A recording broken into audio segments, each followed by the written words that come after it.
Cool. Well, with that in mind, then why don't you introduce yourself? And what I'll do is I'll do the usual thing where I snip the highlight at the start of the intro. Okay, so I'm Ryan Barker. I worked with Sean back on EverQuest. We started on Shadows of Lucklin. I guess we did 2 expansions together before you got shipped off to another game.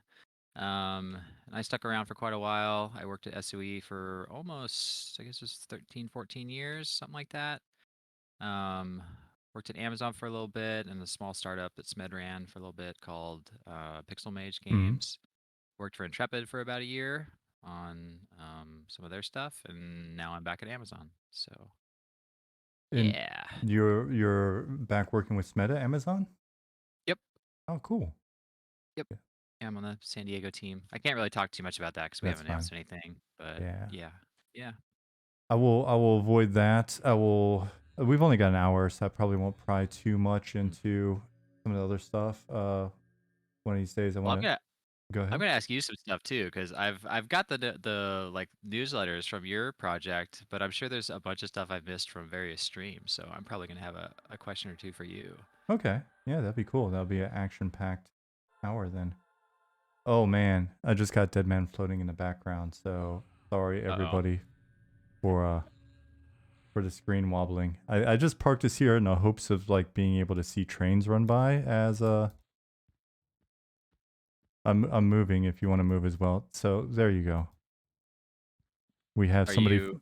somebody from chat is the one that just Tcon just gave me DMF. He's in here now. He's messing with your stream. You got Yeah, stream sniped. stream sniped. But you know what? It's more than made up for in all the free streamer loot that I get. So Yeah. cool, man. Uh, Sorry, everybody listening in on this on you know whatever streaming thing you're listening in on.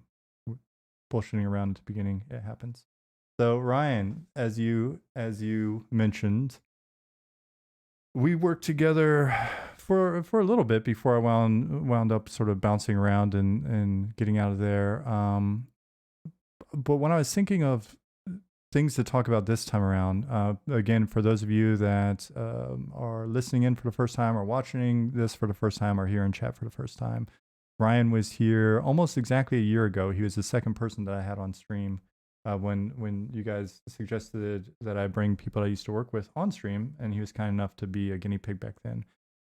So please go back and check that out if you haven't seen it as well. We may cover the same ground, but I was thinking about that and I was going to ask you a little bit about the customer service experience and like getting onto the team again and just that period because I think about that a lot. It comes up a lot. Mm-hmm.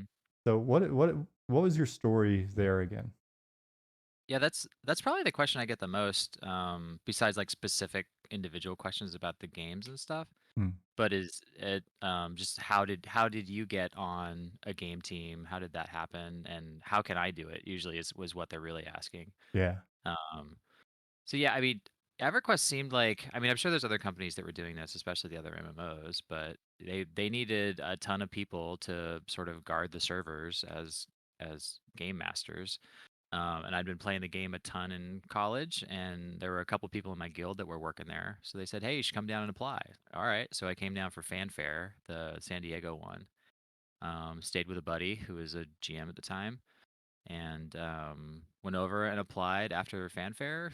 Went in that Monday right after it was over, and did a interview, and they sent me an offer.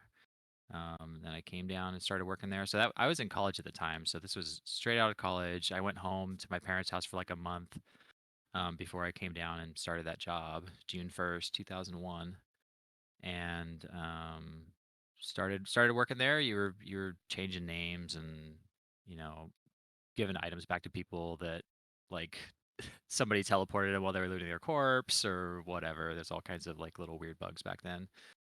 Some of them probably still persist, I imagine. Yeah. Um, but yeah, just doing all that kind of stuff. It was kind of a weird time. I mean, it made sense, right? Because the hours you worked were a little odd, right? For it was just like wasn't a normal job. I think we started at 11 and went till 9 or Yeah, it something. was Nine. I don't remember the exact That shift, sounds but right. Yeah, because I sometimes I remember 9, but then 11 makes more sense, especially with I the think stop time yeah. being at like eight or 9. I think 9 was the dev team start, although they gave us there was like that 45-minute grace period where it was Mm, like and that then makes sense. everyone just showed up at 9:45. Yeah. The whole team rolled in at 9:43. Um, yeah. Yeah, it was something like that. So you had these weird hours, um, and then you also had weird days off. I got lucky. I got Thursday, Friday off right from the get-go. But there were some people that had like Tuesday, Wednesday off, and that sounded terrible. Because you just really never had a weekend, right? Oh, I didn't remember that at all. Always Yeah. just kind of remembered it as like Monday through Friday, but I'm sure it wasn't. No, yeah, it was all different. Everybody had different days off because they couldn't have everybody off at the same time, and weekends were like the super busiest Yeah. time, right? Um, so yeah, I got lucky. At least I had the Friday that I could go out and you know party because I was 22 or whatever at the time. Um, what else about The that? trying to think the night shift rolled in and it was Yeah. because our peak hours were like 8 p.m. It seemed like 8 or 9 or something like that. Then it started hmm to taper back off and then Yeah. Once the East Coast started going to sleep. yeah.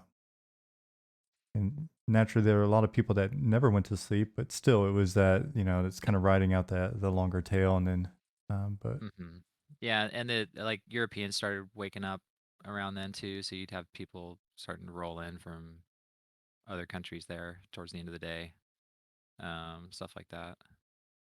But yeah, the peak was definitely during that day. You could just watch the queues like make this bell curve right around centered right around like 5 o'clock, I guess, Eastern time or not Eastern time, 5 o'clock West Coast, and then everybody would start to log off on the East Coast.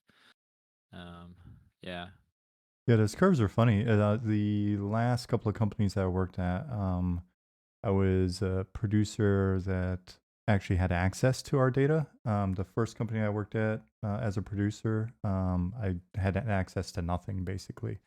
They kept all their data very close to the chest, and plus I was working on primarily stuff that was in development. But the last two companies, you're watching those KPIs, and it's so interesting to watch those patterns, right? And the last yeah, it company was was funny young that kids, and you could see exactly when they went to bed because that curve was way different. It was just like a drop off at bedtime. But yeah, go like ahead. school Yeah. gets out, spikes up, and then Yep. everybody goes to sleep. Exactly. Yeah. It's funny that it was just all up there on the wall. Thinking about it now, right? Like you're saying about people being more guarded about their data. But like it was just like literally projected on the wall with the Hmm. curves of all the different like numbers on the servers and whatnot, and the what's his name's voice yelling whenever like a server would go down or a queue would get to a critical level. Yeah, the Uh, queue would go red. Who yeah. was it?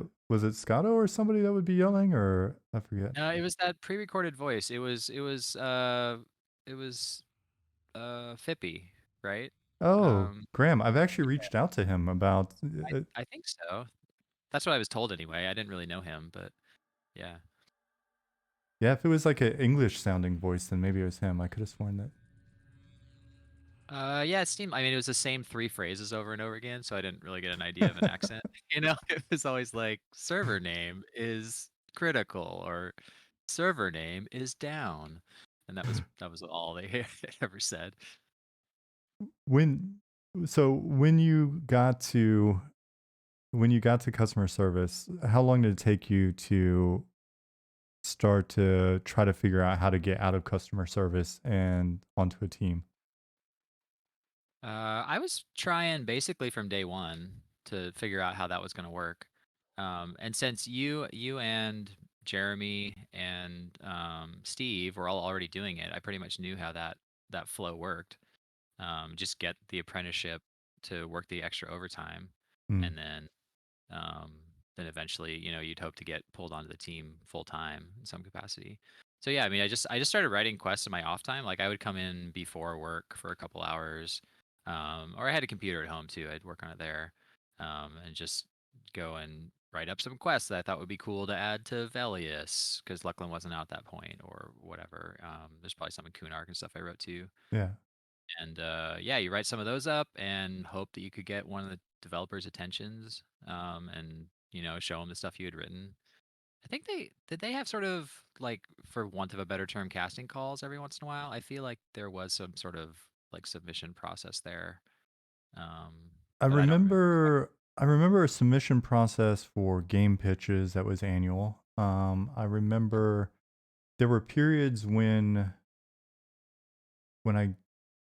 I know once we were on the team and we had things structured a bit differently. I know we had set up a bit more of a formal process and had people write stuff up and we would check out their submissions and all of that. I don't remember that during the early days, like before we kind of took over.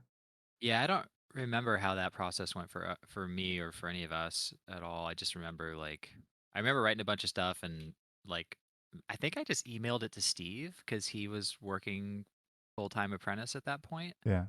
and then he just probably showed it to whoever was relevant. So it was definitely sort of a smoke-filled room type of thing, like just hand it to the right person and hope it got trickled up. Yeah, everything was that way. Yeah, pretty much. Yeah, we solidified it a lot more later. It was, hey, any of you that are interested in this, submit a resume and some work, and we will review it and pull a few, well, however many spots we had. Yeah. So I remember when we started outsourcing customer service. There was a period where that was happening after we had um moved everybody into the really big pit, the other building where they really had it projected up on the wall, and it seemed like we just had a ton of people. yeah, Um, the room with the Eye of Sauron yeah, in it it was it for a was little bit. crazy. It looked like something out of a '80s movie, sort of Yeah. showing Cubicle Farm or whatever. Even though it was all like, wasn't it just Open Desk? Anyway, It was like it was the four desk, like, pods, I guess you'd call them. mm.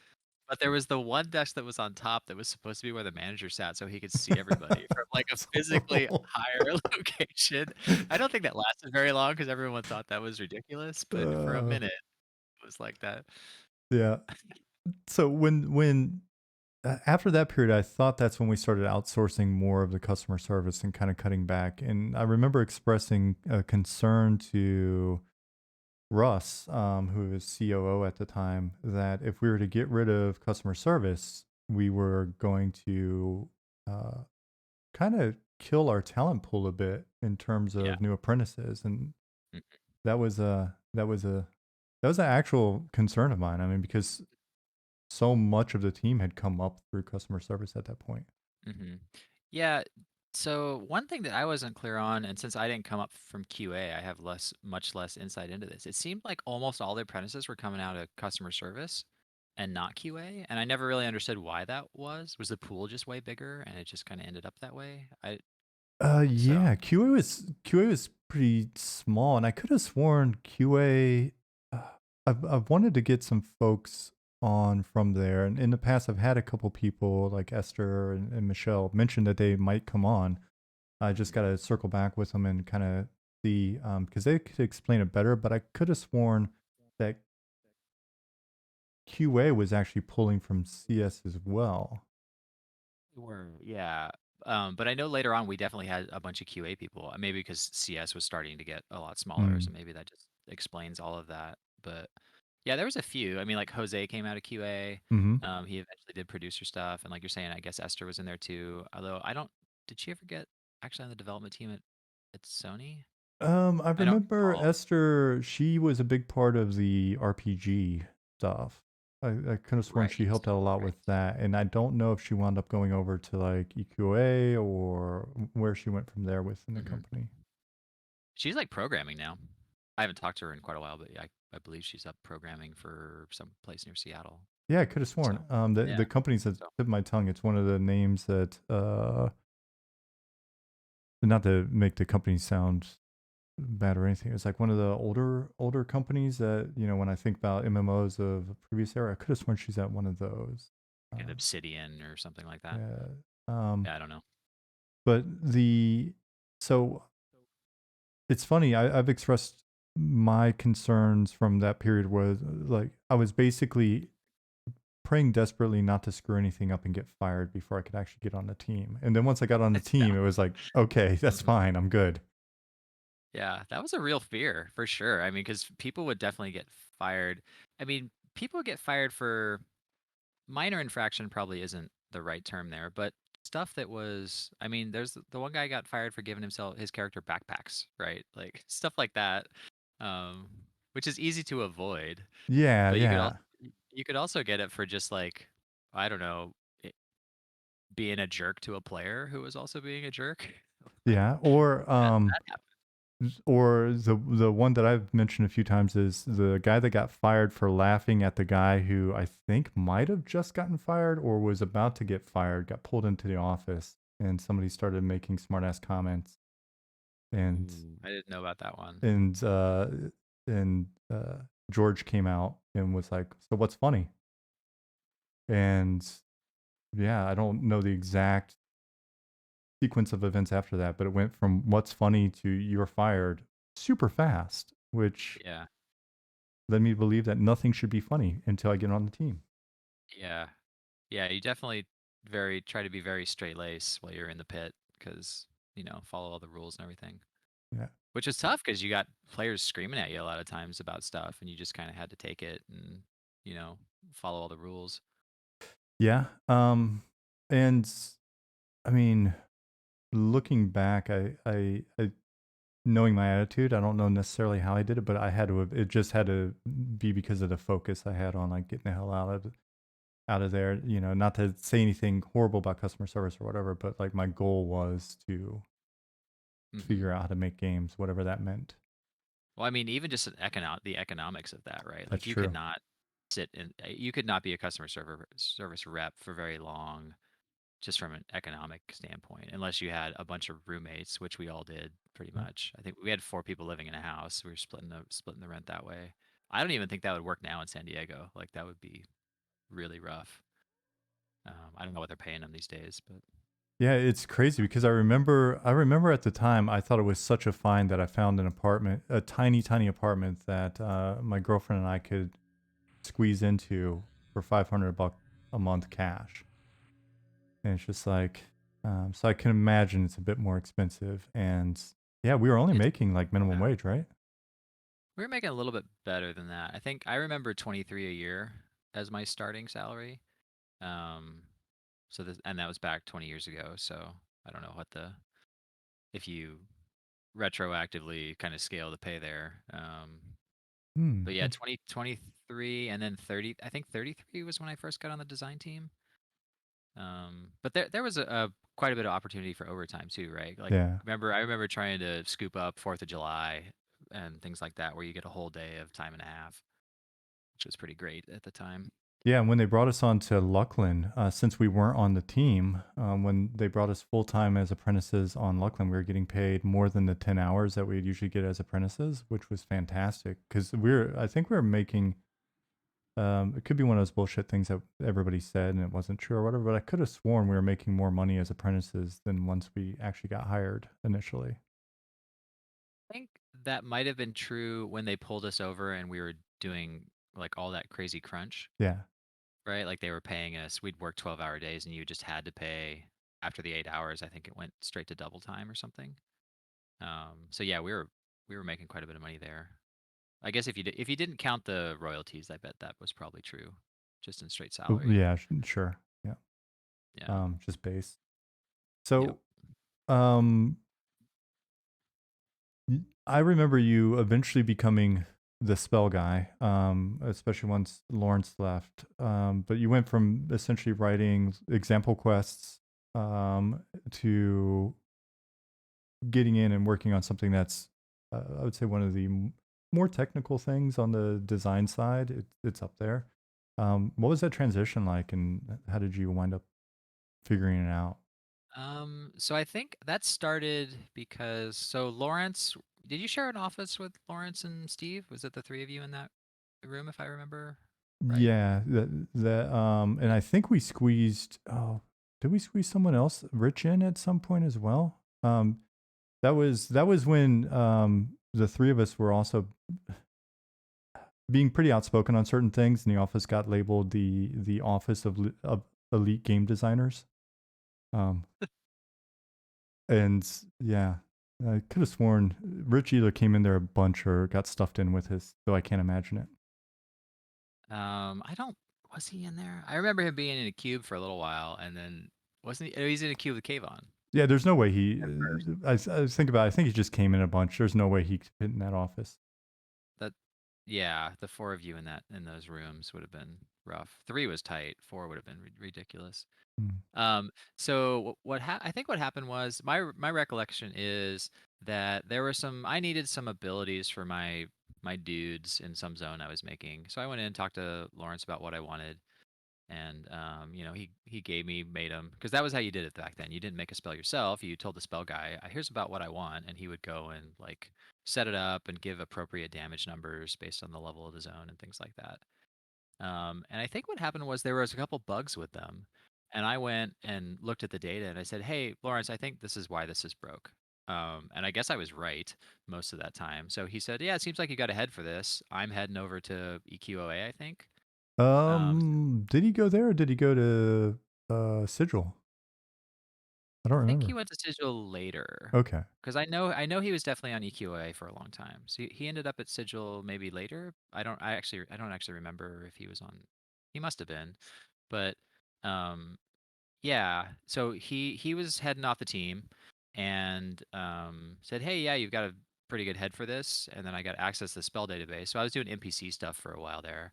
And I think Rich was mostly in charge of the player stuff for quite a while. Rich and Steve might have been doing some of it too. And then as Steve transitioned out and Rich became the lead, he didn't have time for that stuff as much anymore. So it just kind of gradually got shifted onto my plate. Um, Somewhat because there was only like three of us that had done anything with the spell data at all at that point. Right. After Lawrence left, and it was like me, Rich, and Steve were the only ones who had ever even created a spell or modified one. So we just kind of had to pick it up. So Yeah, it's funny. There was just a comment in chat that said that they designed and built mud dungeons as for fun as a teenager. Wish they stuck with it. Hearing this chat, that's one of the things that, as I've talked to people over the years, I try to explain how straightforward my story was with regards to how I got into the industry, and so much of it just had to do with persistence and constantly looking for the opportunities. It's because I'm like, guys, I'm not some big brain game designer. I'm not somebody that can sit and, you know, haven't played every video game or don't have this epic D&D campaign and, my history or whatever. It's just something I was interested in, followed through with it. I think that yeah, gets lost on people sometimes. yeah, I think that's totally true. And I mean, some of this is I had just always been making games like my whole life, and I didn't have access to computers that I could program, mostly because I just wasn't exposed to any sort of programming knowledge when I was a kid. Mm, We had a Mac. We had a Mac growing up, and you just I don't. There just wasn't obvious things to program on a Mac. I think there was like a HyperCard or something ridiculous early on that you could mess with, and I kind of tinkered with it, but it was super confusing, and I didn't have any documentation. So it was mostly just, getting really complicated board games and kind of yep. deconstructing those and trying to figure out how they work and why these numbers are like how they are. And you kind of get a sense for it after a while, right? You play Risk, you play Axes and Allies, and a few other random games. And you're like, okay, you can kind of piece together why things are the way they are based on different experiences. So yeah, just but like I didn't do that with the intent of working for Nintendo. I just did it because I loved it. I Right. just would always want to be tinkering with that stuff. So, um, yeah. The Um, Oh, go oh, ahead. there's a question. I did work on EQ Next for a while. Yeah, I was the head content slash lore guy for about 2, 3 years, I guess. Yeah. So you worked on EQ Next. What other stuff did you work on that was in the pre-launch phase? You were at Intrepid. So I worked on their They had a battle royale, so Hmm. that fantasy style battle royale, Ashes of Creation Apocalypse, which I think they got pulled down. And then their MMO is still in development. I Right. think they've got a some sort of beta thing coming up soon. So yeah, y'all should go check that out if it's available soon. I think it's ashesofcreation.com, I think. Yeah, they've got like a alpha or pre-alpha, I thought, coming up. So Yeah, I mean, knowing just your crowd and watching chat go by for the last year, I definitely think most of the people that watch this channel would be interested in checking it out for sure. yeah. So they've got some very interesting ideas. Whether or not they'll all pan out, I have no idea. But they're trying some stuff that's really interesting, and hopefully will work out for them. So Yeah. And so where I was heading with that question is the difference between coming in and working on a live game and just being live, oh and yeah, then man, it's working on different. something in development. Do you have any sort of thoughts on the differences and your preference or? Yeah, the phases of development are just very different. Like coming in EQ, it was we know how to make content, and here's the general format for an expansion. There's a continent and there's a bunch of zones on it. There's sort of an overarching lore story, and then each zone gets handed to someone to kind of implement, right? If you're doing a game from the ground up, you don't have any pipelines or anything. You've got, unless you're using like Unreal or on Unity, Hmm. you kind of know what their basic pipelines are, but you still have to customize them to what you're doing. So you're Yeah. mostly building tools and figuring out how systems should work and all that stuff. Whereas on EQ, it's like, all right, I already know how combat works. I know how spells function for the most part. Let's just put together a fun experience that's going to go in there. So it's super different. Um, I mean, I guess you could kind of condense the entire development cycle into like an expansion. Those are pretty analogous because we did have at the beginning of expansions, we'd have meetings where we'd sit in a room and say, okay, what's the plane of fire like? And we'd spend a day talking about the plane of fire and draw a map and say, okay, here's the monsters we want to put in here. We put those on a list, and then we talk to Art about which ones were most important, Yeah. things like that. So it's a lot of planning initially, right? And then you guys start making stuff, and then you start QAing stuff, and then you start polishing stuff. And that's kind of that sequence, which is what you do for a game. Um, but I guess there's expansions have a lot less iteration time involved in them because you kind of know what you're making already, so you don't really need to iterate as much. Maybe on the content of a specific zone or whatever, but it doesn't. You don't have to like scrap everything and start over. I mean, I guess except for the one time we did do that, which was Omens. But Yeah. uh, generally, you kind of have an idea of what you're making, and you can plan it out pretty well. But even But then, you yeah, the value of having those constraints, because even with Omens, when we scrapped that, it was essentially we're scrapping content. I don't remember it having a big impact on any sort of features or whatever, but it was like this isn't working on the or going to work on the content side. With a new game, you basically have to decide what those constraints are going to be, and the faster you do it, the more I guess you feel like maybe you're gonna leave something out or not be ambitious enough or whatever. But the faster you do it, the sooner you can get to actually making a game. yeah. Now that can be really hard to figure out because you do the balancing act of here's stuff we know how to do, and we are sure this is going to work.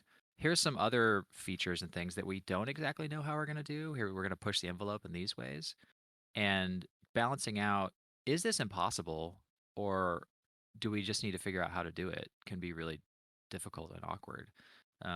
And I think that's kind of a studio head's job, is to push those boundaries because the engineers are going to be like, oh man, that sounds really hard. That's going to take us 6 months and 12 people just to write the code for. And then the studio head's like, no, we got to put something out there that's new and interesting. So we kind of have to push the envelope on this stuff.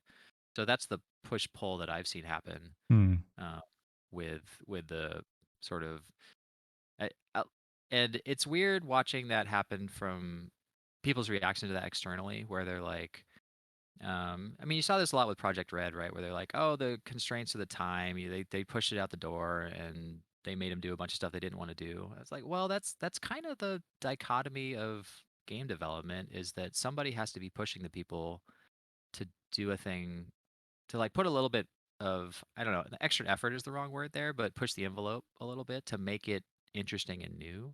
Right. And it's, I don't know, it's weird watching it from the outside. Like if it falls apart, it's whoever's fault that tried to push the envelope. But if everything comes together, you're kind of like you everyone thinks like, oh, the engineers did a good job, everybody who made the game did a good job. It's like, well, somebody was pushing that dude to make that probably.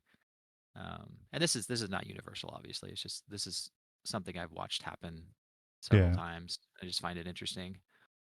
Yeah, that's a topic. If we had more time, we could spend a lot of time on that one. But I also think I'd wind up blabbing too much. So, Like, but so, we'll yeah. come back to it. Maybe on the next one, or maybe when we're just chatting or whatever. Because you're nice enough to show up during stream many times.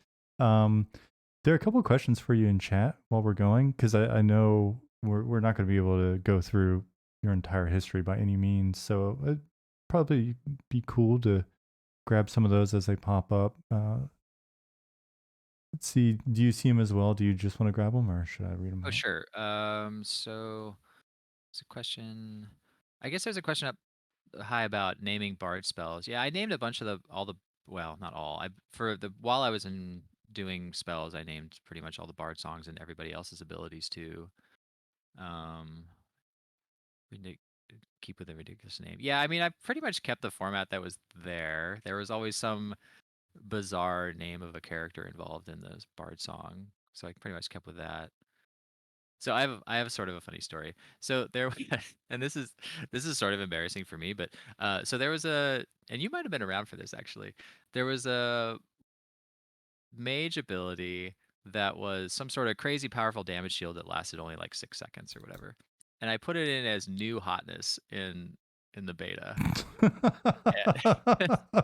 Yeah, right, right. See, everybody laughs at that and thought it What was could go hilarious, and I was wrong? like, well, I was like, all right, everybody seems to like this. I'm just gonna roll with it until someone tells me to change it. And then Fister at some point, like, you have to change that name. I was very sad when I had to get rid of the new hotness, um, Oh, which probably good that we didn't actually name it that, but it was funny at the time.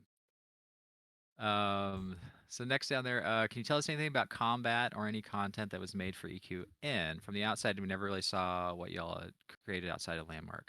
So we hadn't created any actual in-game, like here's a quest you can finish or a zone that you can run around in other than the Landmark stuff.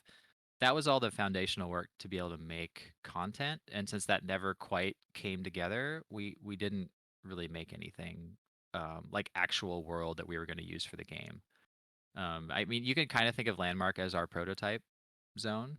So, I mean, in that sense, there was some stuff there. But no, there's not much there. We did have a ton of lore, and some of that's available in those little ebooks that are still available online if you go around searching for EQ Next oh lore yeah, books. that's right. Yeah, there's like a dozen of those, and they're all pretty good. Well, I haven't read all of them. I read 8 of 12 or something, and all the ones I read were really good. Did Steve Um, Denuser work on those, or yeah, yeah, yeah? he did too. He took over that spot when I left. We there were jokes that we were the the professor of dark arts because we disappear every year. I got laid off, and then he got laid off the next year. So you just didn't want that job because you were gonna get axed. Yeah. um, that's a Harry Potter reference for some of you that may not quite catch on to that, but yeah, the defense of the dark arts teacher in the Harry Potter's movies always disappeared at the end of every book.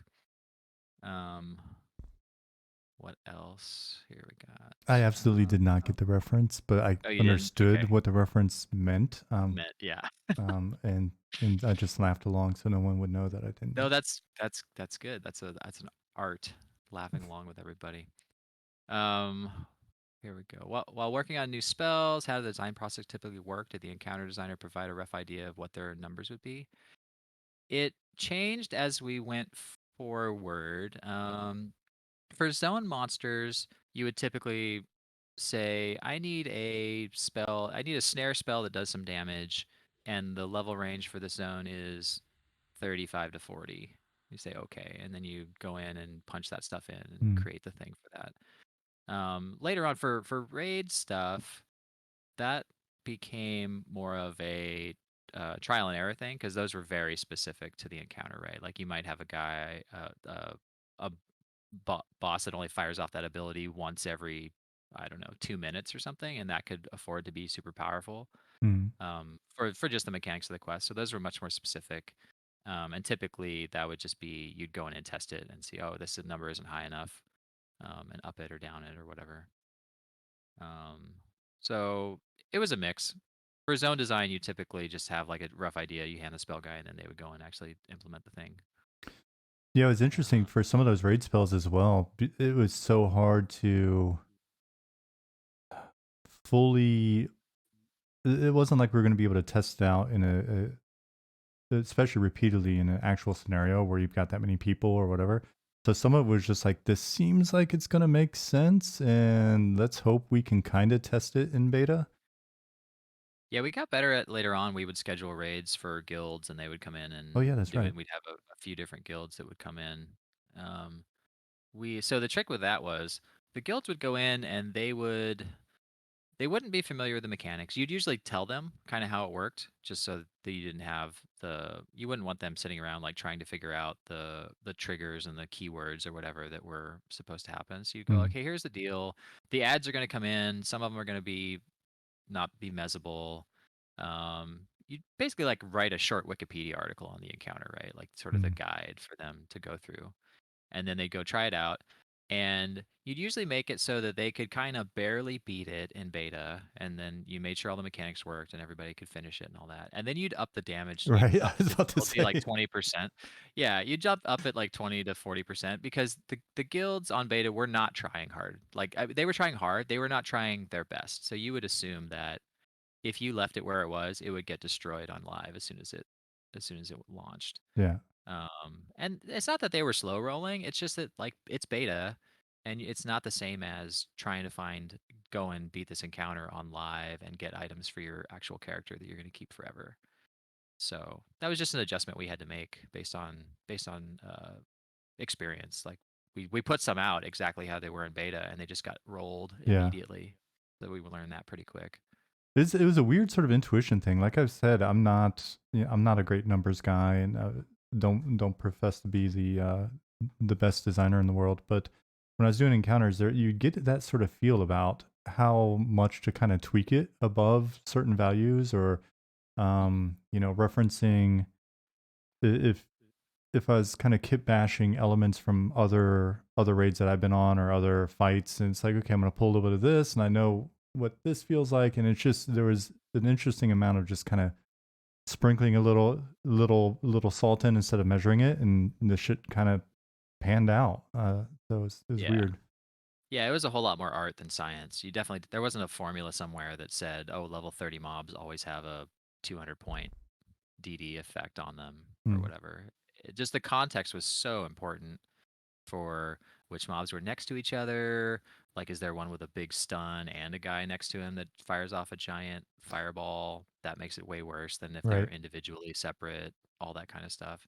So there's really no substitute for just jumping in a group in beta and going and fighting in that area for a while and seeing how it felt. Yep. So Yep. Yeah. what else we So got? Are there more questions here? there were a couple more. Nianty, and I swear every time I say your name, I feel like I'm messing it up, and I feel bad. Nianty had asked Ryan, "Do you remember what eras did you make spells for EQ?" The Planes of Power was the first one I did basically all the player abilities. And then I did all of them up until, well, not all of them. We started splitting it up between people later on as I became lead and didn't have time to dedicate to that all the time, which was, um, oh, I'm going to forget all the expansion names here. Seeds of Destruction was one I remember that I had sliced up the responsibilities a bit. I think Karraker actually might have done most of that. Um, So between those times, I did a lot of it. I don't remember exactly where I stopped and where character took over. And there was a couple other people that we sliced up different classes. But yeah, right around then. Okay. And if you need it, I just brought up the wiki entry for all of the expansions because I know it's it's hard Oh, for the you to names keep list. track of all 50 of them that you worked on.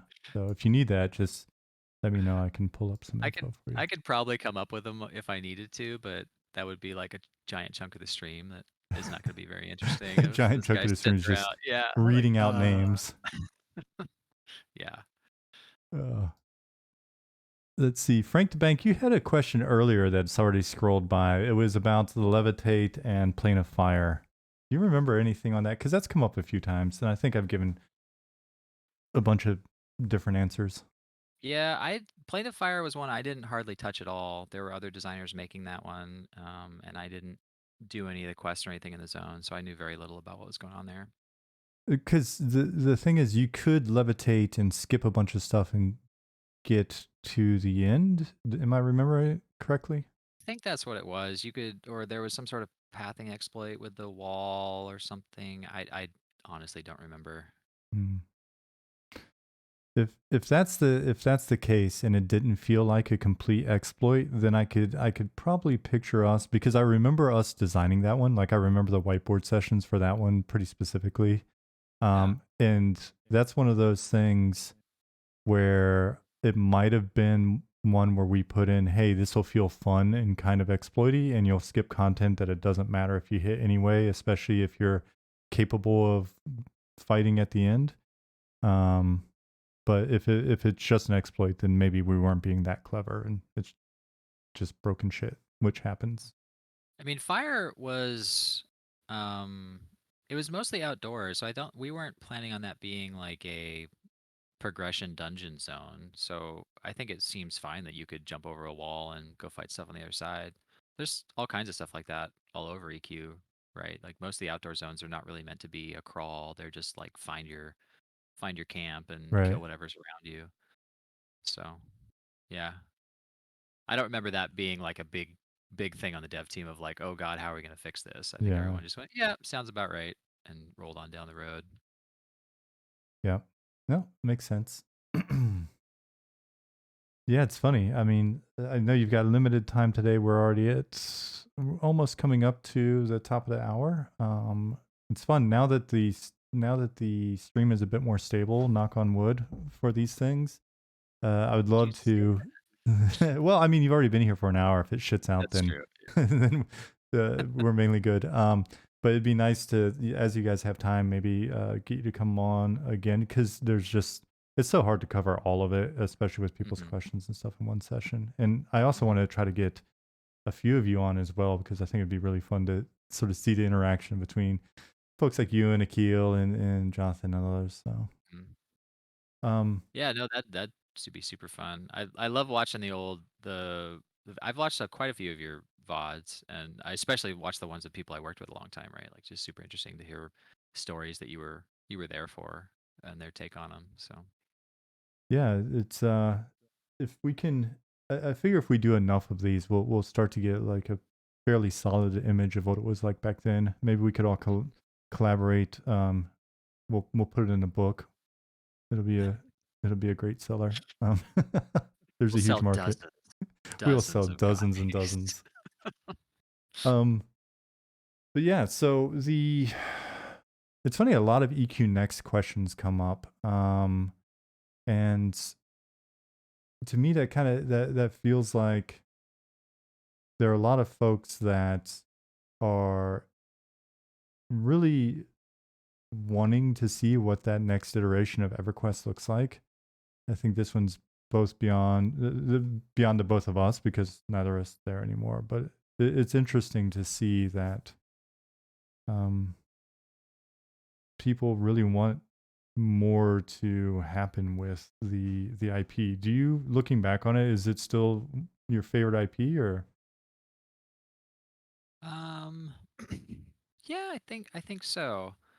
Definitely the one I have the most fondness for, just as a developer. There's lots of other games I played that I also have like similar levels of like nostalgia and appreciation for. But yeah, for the ones I worked on, that's definitely top tier.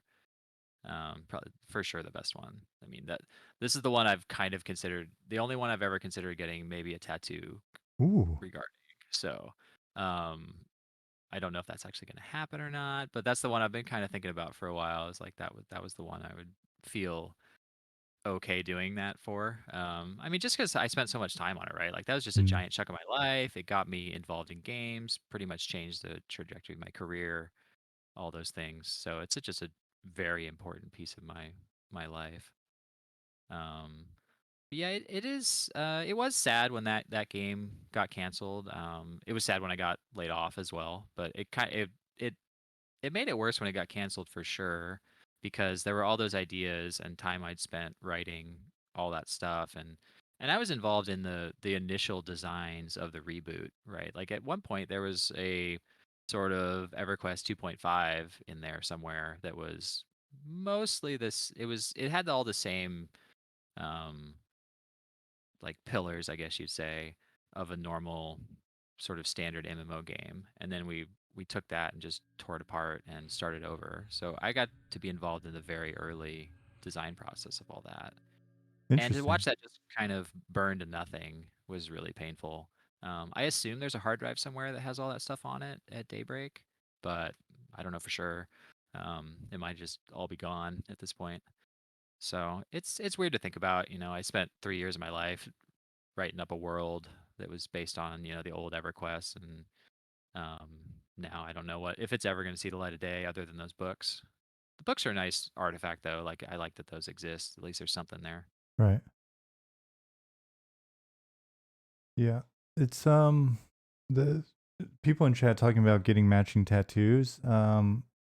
Like, clearly if you've seen my tattoos, that wouldn't be a problem for me at all. I can't keep up with Sean. No way. No, no, no. It's just I if I don't regret any of these, then I'm not going to regret Yeah. anything else. I was thinking that I do owe a few games, a few tattoos. It was just Hmm. it seemed like every the end of each game was at the time it would have been now it's fine, but it was too soon. Like Yeah. Yeah, it's I could see that. You need a little distance to kind of yeah. understand, because you do feel so burnt out after a game comes out, right? Like if Mm, you feel that sense of relief, but also just tired.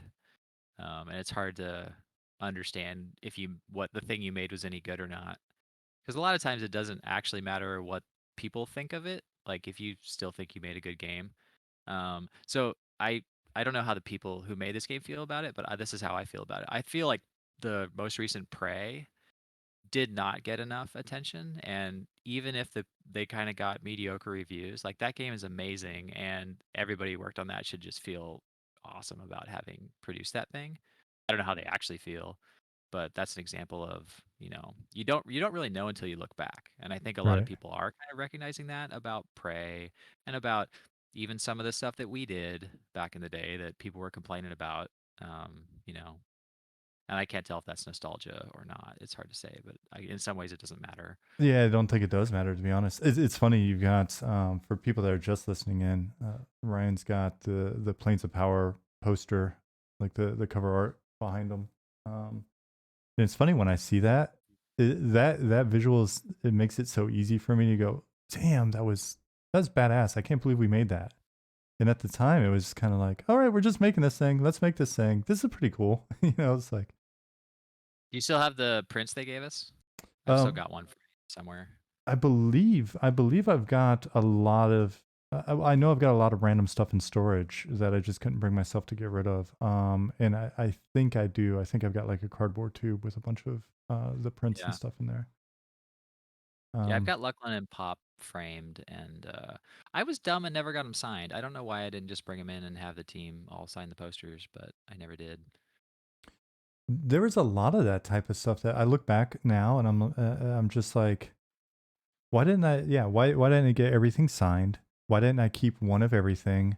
Why didn't I appreciate the moment more? Right? Like, oof, uh, holy shit! At the time, especially, we knew we were working on something important. Especially before WoW came out, EQ was the game.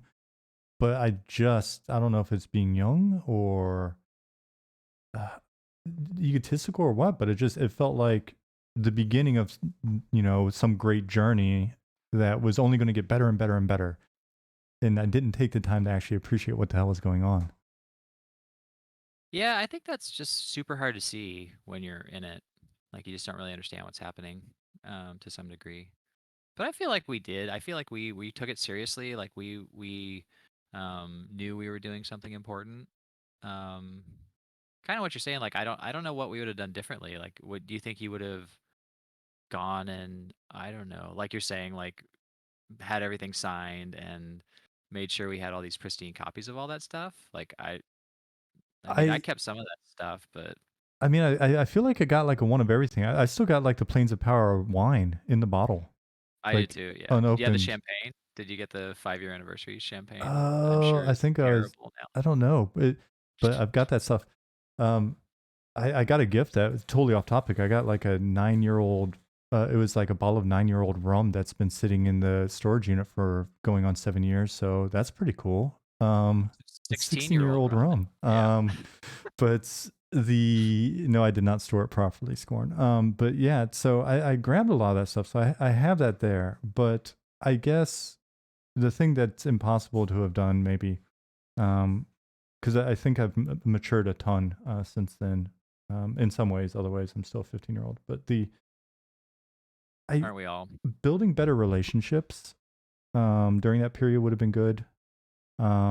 Really considering the fact that, hey, 15 years later or 17 years later or 20 years later, we're going to be hanging out and chatting on Twitch or whatever. Impossible to see, but I wish I'd been better at building those relationships. I agree. I do feel like we did appreciate it at the time.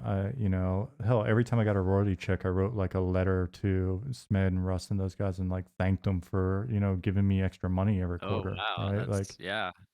But yeah, it's just weird. And I think maybe that's just the part of getting old and the hindsight and thinking, oh shit, man, I wish I would have.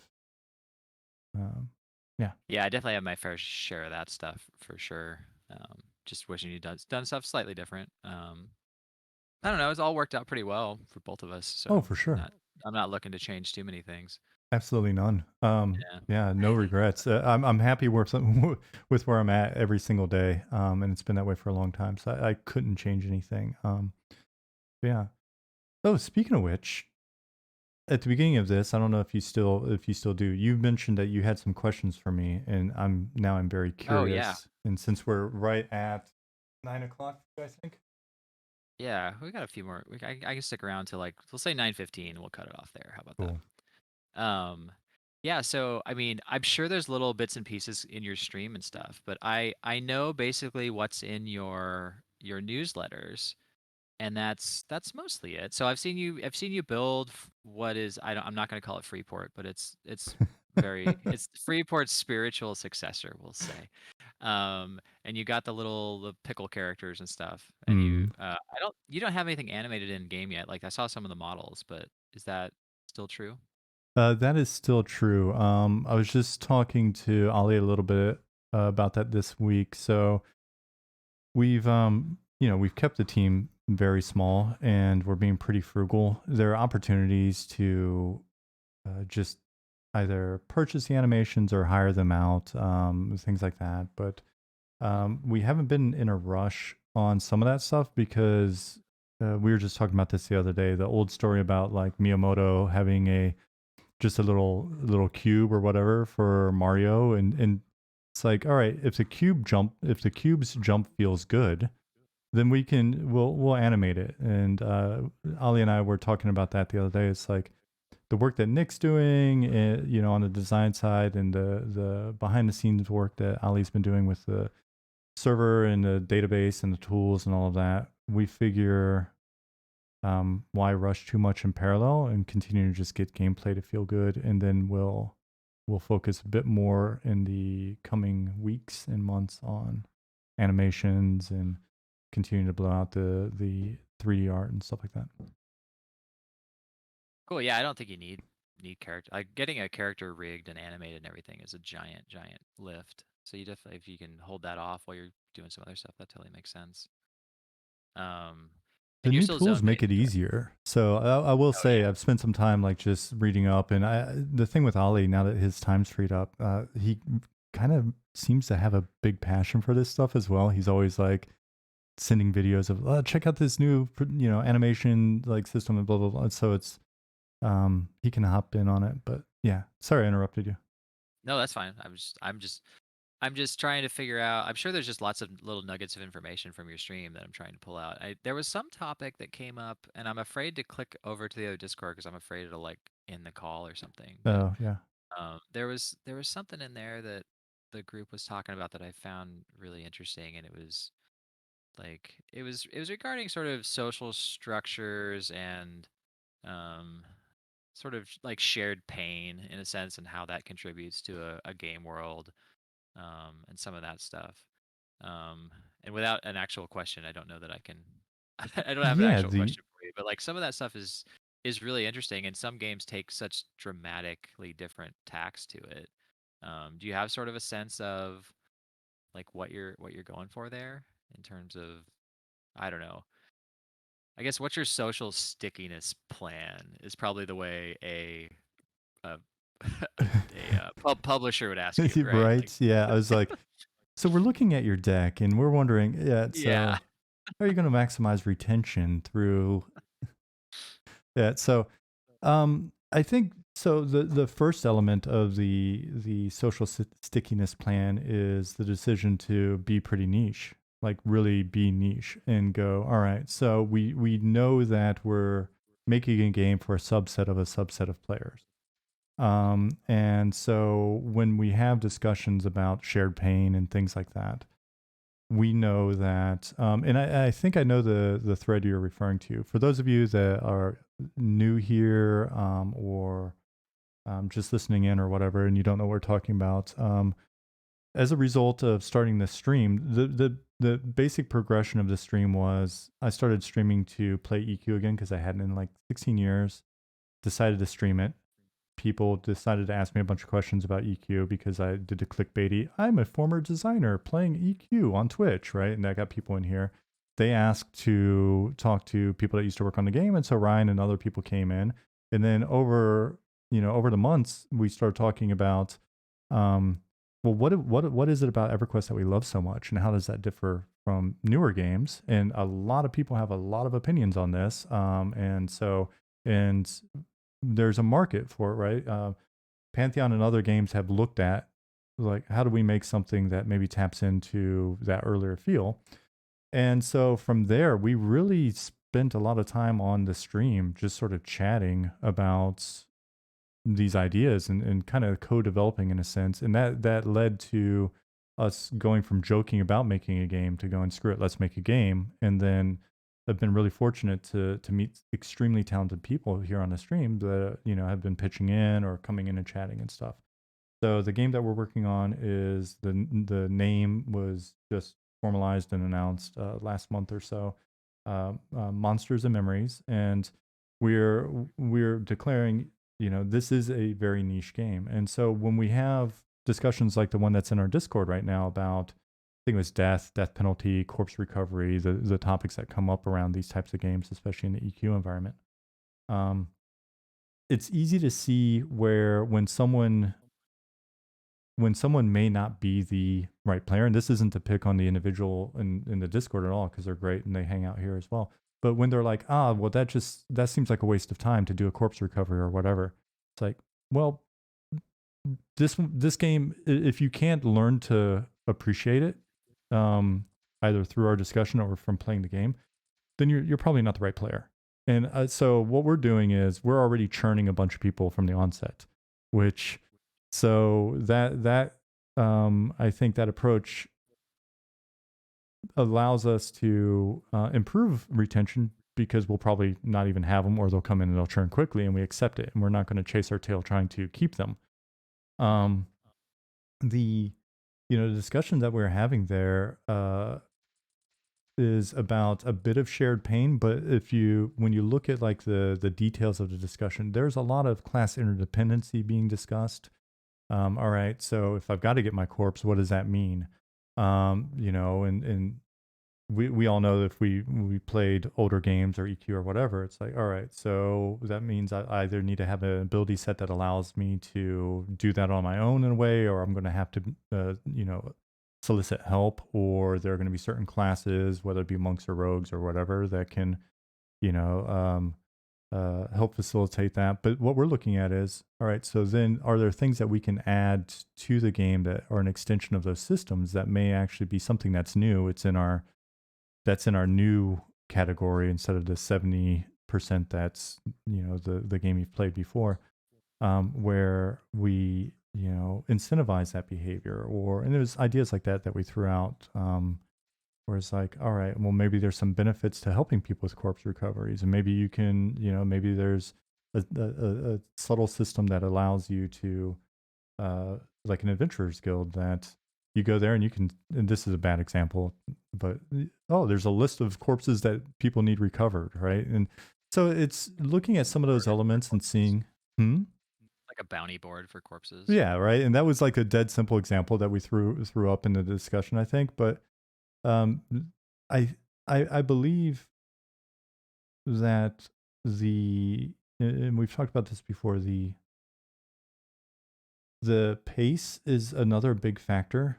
And so it's one of those, well, if it's a long grind, you're going to have people that maybe don't like that and it's not the game for them. But on the flip side, like I'm sitting in the dungeon right now in the background, where because the pace of progression and because there is no matchmaking or group finder or whatever, I've seen people, names of people running by here or whatever.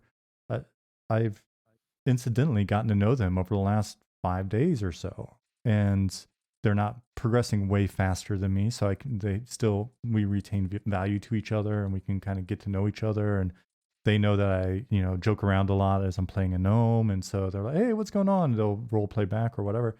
So there's, there's a lot of tapping into, and we're not unique in this. A lot of people are talking about it right now, but there's a lot of tapping into the old, uh, incidental implementation of the game from 20 years ago that we think maybe have just been lost as we've looked for bigger markets, or we've all bought into the people only have 30 minutes to play, or people don't want to grind, or people don't want to be punished. So yeah. Yeah, the class interdependent stuff is really interesting from a retention standpoint for sure. So the first mud I ever played, there was one class, the wizard class, that had all these buffs that would temporarily increase your stats, and your stats dictated what bonuses you would get when you leveled up. So if you had a bunch of extra stamina, you would get more hit points when you leveled. So Mm. you would, every time you leveled, you would go search out a wizard and pay him some amount of coin to give you all the buffs he could for all the stats that mattered for your level up before you went and killed that last mob to ding over to next level. Because Oh, that way fun. you'd max your character out. It, yeah, it was fun. I mean, that's definitely one of those things where you're looking at it and like it's a pain when you're doing it, but it definitely does create the community of, there was a channel that was just dedicated to that, basically like LF leveling buffs, right?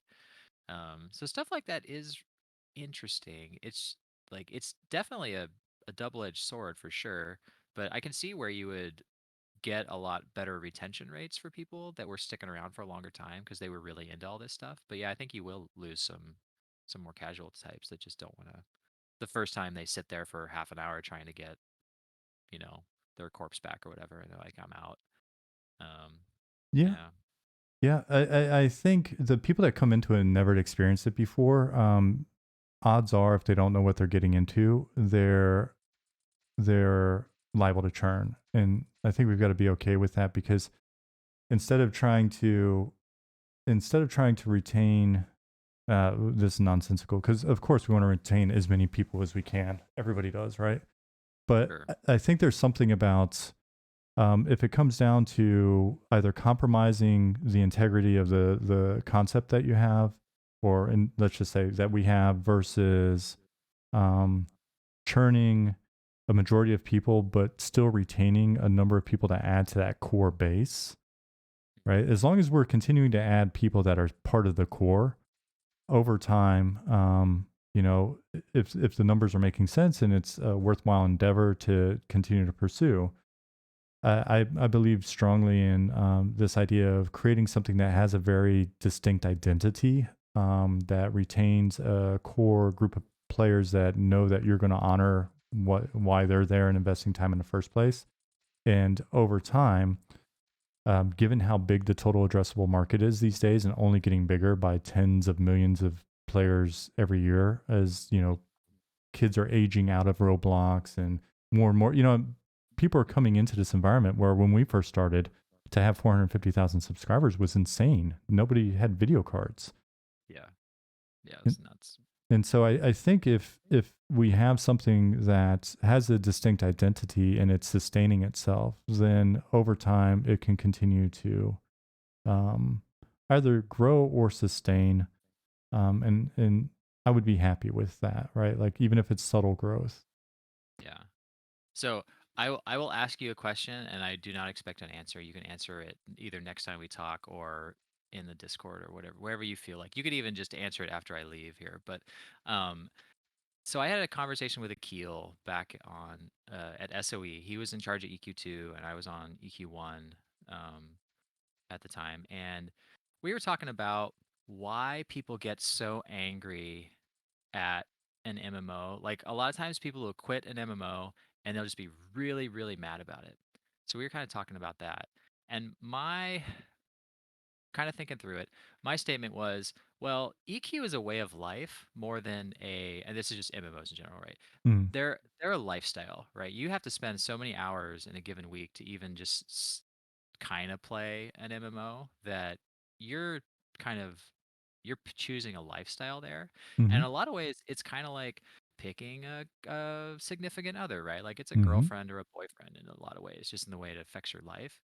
So what my supposition was that at some point, if you decide you're not going to play the game anymore, you can't because your lifestyle changed or whatever. It's almost like a breakup happened, where something happened with the game, and you're really mad that your druid got nerfed or whatever, and just the emotional attachment to that you feel like you've lost something, and that's why so many people get so angry about their when they stop playing MMO and they're like, "Yeah, I'm never going back to WoW because they did X, Y." So it's emotionally, I feel like it's very similar to a actual like relational breakup or like a falling out with a friend or something. So I would like to hear your thoughts on that subject at some point and how you Yeah. think that kind of plays into things we were talking about before with player retention and stuff like that. So Yep, yep. We can go through that and happy to chat on that one. I think Chad you're on the already right has path. Chad already has opinions, which Oh, chat I definitely was has just opinions. oh yeah. They're right, and I think it's along the same lines, right? So like Yeah. Belfaster's in chat saying, I think it's because they're invested in it, and Hmm. yeah, it's very much this is my place. For a lot of people, it is their third place. This is, you know, I always talk about like the Cheers analogy. This is where they go and everybody knows their name, and they're expecting you to be the guardian of it and maintain it and ensure that it not only is sustained but has value. And I think that's one of the other things too. It's like um, it's more than just a chat room with dragons, even though I really like the chat room with dragons sort of, you know, visual and approach. But it's something where if it's perceived that it's losing its value, then we're doing that to them. We've just wasted 10 years of their life. Right. So, Yeah. yeah. Yeah. All right, man. Well, it's been great talking to you. I hope we do it again sometime soon. Yeah, thanks for having me on. Dude, Ryan, thank you so much. This was Sure. great. It's much better doing this when I'm not worried about you cutting out every like 5 minutes and stuff. So we'll have to do it again soon. And I'll follow up with you.